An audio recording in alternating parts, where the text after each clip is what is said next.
All right, I just finished my first Star Wars book that I've ever read. So now I'm practically an expert. So here are my thoughts. Subscribe if you'd like, more of these thoughts on my Star Wars journey as I'm going through this. I've always kind of wanted to go through some of these. I'll let you know at the end of the video what I'm thinking I'll go through next. Um, and comment if you've read any of these. Now, usually I'm in my studio. I just finished, and my kids, one of my kids is still up, and so I didn't want to be right under her where she'll hear me talking. So I'm in my basement, in the whatever you call it, the TV room or whatever. This is usually where I read to. So I read this one. It comes in different phases. What this is, you have at the start of this, it kind of orients you where you are in the timeline of the movies. The reason I decided to do this is because my daughter decided to, she's getting into Star Wars and she really likes it, and I thought my youngest one also is starting to get into it a little bit, and I thought while I'm doing that, I might as well learn some of this other stuff that's happening. I know it's kind of categorized on with like canon and what is the other one called? Legacy, something like that. I'm kind of new to this. But when Disney had the acquisition in 2014 or something like that, basically everything before was considered legacy, like kind of an alternate reality sort of version. And I have lots of those books that I do want to read, but then stuff coming out of that has more of a current canon, I guess you could say. And so this one came out as part of phase one. This takes place before the Phantom Menace. I don't know exactly the timeline. It sounds like hundreds of years, though. Other things I want to read have to do with like Darth Bane and these Sith Lords that I've heard about. And at this time, if you don't know about it, and I thought it was decently well, but at this time for phase one, and I think all of these phases, they have these different authors that are writing each of these. I think about 5 different Star Wars authors. And they kind of got together to get these phases out. So the next book, the sequel to this won't be the same author. And I'll give you my thoughts on these, on this first one. But just to orient yourself, kind of the context of this is it happens before, however hundreds of years before, and it's at a time when there are many more Jedi around, and we have the galaxy is kind of in a great time. It seems like a golden age where they have this slogan, "We are all the Republic," where all these people are coming together and it's a good time. And really the Jedi aren't necessarily like the police, but if something especially important comes up, then you can call these Jedi and they'll show up and they'll come save the day, sort of thing. Like you would expect in this sort of thing. So we have lots of Jedi. We have Wookiee Jedi, which I like his very small POV you get of his, but he's in the book. I assume this is a guy named Loden, maybe. A lot of going through this, I had to go and kind of get familiarized with a lot of the the different species and races and stuff like that, and that was kind of fun. Lots of POVs. I didn't expect this many, but anyway, in the plot of this, which it was fine. I think the plot had some great moments. Overall, I guess the best thing I could say for this, and really what you could hope for, is that it gave me the right Star Wars feel that I was looking for.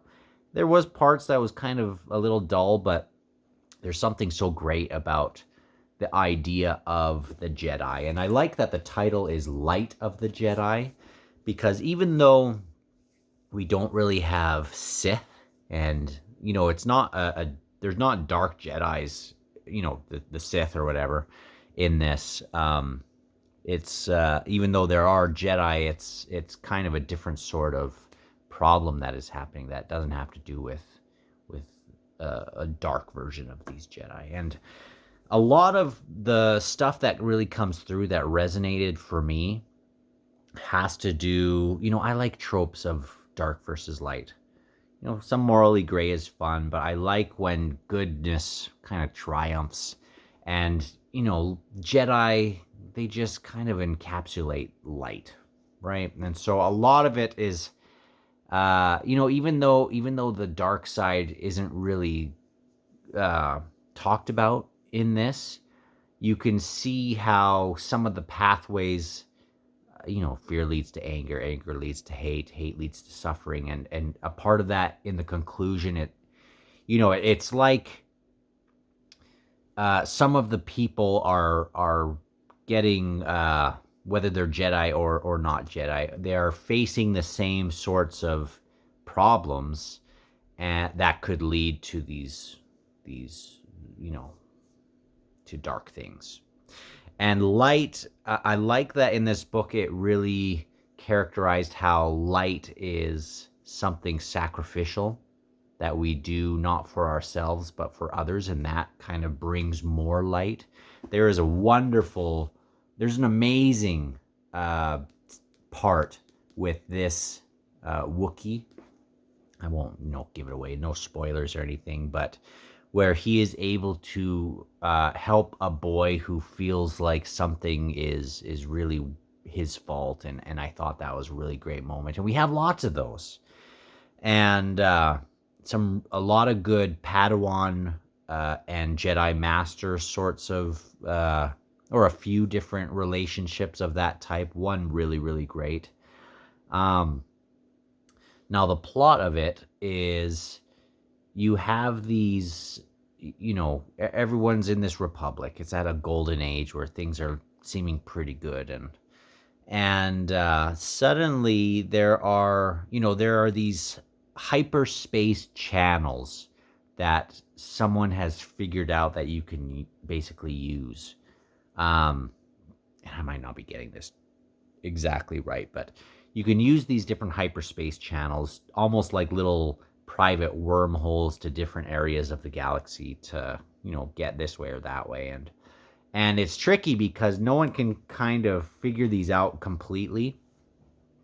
But the people maybe who have figured it out, there's a lot of opportunity for taking advantage of, of other people or other planets and whatever. And that's a part of what's happening here.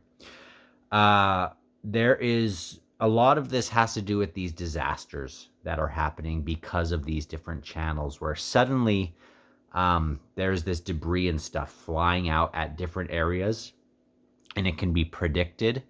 But it's flying out and flying out at hyperspace speed, or whatever you call it, in a way that it's destroying moons and space stations and planets and things like that. And so if one was able to predict that and capitalize on that, what are the types of things that you could, it's kind of that sort of thing.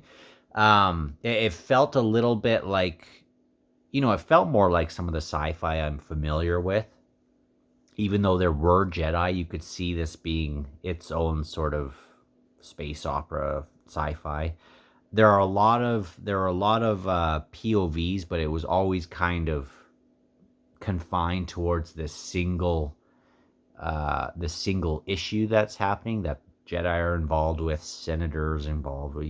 We have people on Coruscant, and we have the Jedi, and we have military people and things like that.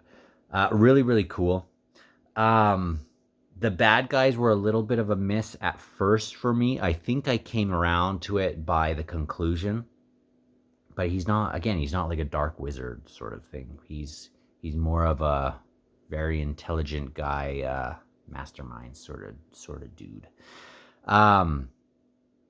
but I wonder if there's more to his character that I don't know yet. So, anyway, I thought it was a pretty good start. I wouldn't rave about the prose or even the plot had some slow moments, but it is a short book. You know, it's like 360 pages, so it's not like a big chonker book.